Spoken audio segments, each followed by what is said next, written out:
ውድ የአማራ ልጆች እንደምን አላችሁ? ወንድማችን አማኑኤል ከጎንደር ህወሓት የደቀለችው ጎጃሜ በሚል አጭር መጣጥፍ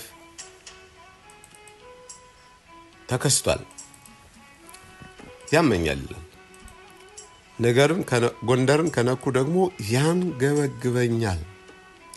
እንደነገርኳችሁ ከአባይ እስከ ተከዜ ከጨጮ እስከ አርማጭሆ የጎንደርን ስማንም በከንቱ ሲያነሳ ያመኛል። በልኩ እየሰፋው አለብሰዋለሁ እንጂ ዝም አልለውም። ጎጃም ምድር የበቀለው ፍዘራሽ የአፄ ዮሐንስ የልጅ ልጅ ጎንደሬው ከባንዳ ጋር ሲፋለም ከኋላ ወይ ቃ የሚሰርቅ ወይ መሬት የሚቀራመቱ ድሮንም ለጠላት በጎን ስንቅ የሚያቀብሉ ሽንታም ልጆች አሉ። እነዚህ ሰዎች ጎንደር ላይ እንደበቀለው የሀብቴ ወልዳይ ቡድን ጎጃም ምድር ይብቀሉ እንጂ የጎጃም አማራ አይደሉም። ከዚህ በፊት እንደተናገርኩት አፄ ዮሐንስ ከአድዋ ጭነው ጎጃም ያሰፈሯቸው ወታደሮች የወለዷቸው ወይም ደግሞ የአገውና የጋላ ወላጆች ናቸው። ወለላው ጎጃሜ ሁሌም የተንጣለለ የማር ወለላ ነው። እነዚህ ድቃላዎች ጎንደርን ይጠላሉ። ፊት ለፊት ለመናገር ስለሚፈሩ እንጂ ከሊቅ እስከ ደቂቅ አምረው ይጠሩናል። ፊት ለፊት መግጠም ስለሚከብዳቸው ወይ እንደ ቅዳሜ ገበያ ያለችውን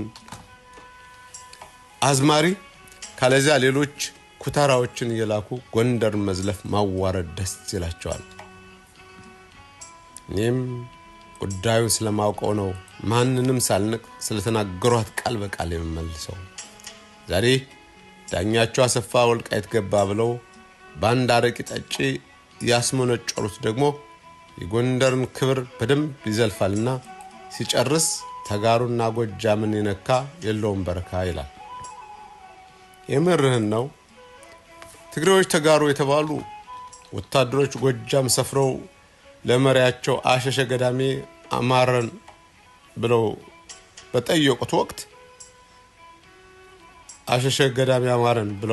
ወቅት ያገኛችሁትን ተጋርታችሁ አድርጉ በመባላቸው ነው ተጋሩ የሚለው ቃል መጣ።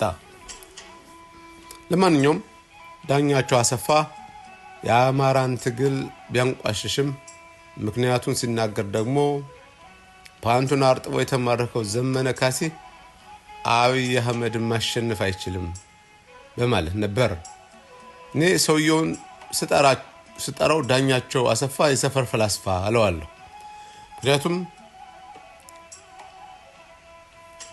ምክንያቱም ደግሞ በአንድ ወቅት አዲስ አበባ ዩኒቨርሲቲ በመድረክ ተገናኝተን ስለነበር ፎልስ ናሬሽን ሲሰራ ተመልክቼው ነው። በአማራ ትግል ላይ የተናገረው ነገርም ቢሆን ተራ ፍልስፍና መሆኑ እንጂ ዘመነ ካሴ ተራ የወጥቃ ቢሆንም ሌሎች ጀግኖች ተዋጊዎችና ዋጊዎች የአብይን ወታደር እንደ ጨጓራ እያራገፉት መሆኑን መዘንጋት አልነበረበትም። ወልቃይት ጠገዴ ለሁሉም ነገር ዝግጁ ነች። የዘመነ ካሴ ትውልድ አንድም ጎንደር የመናገር ሞራል የለውም ይላል።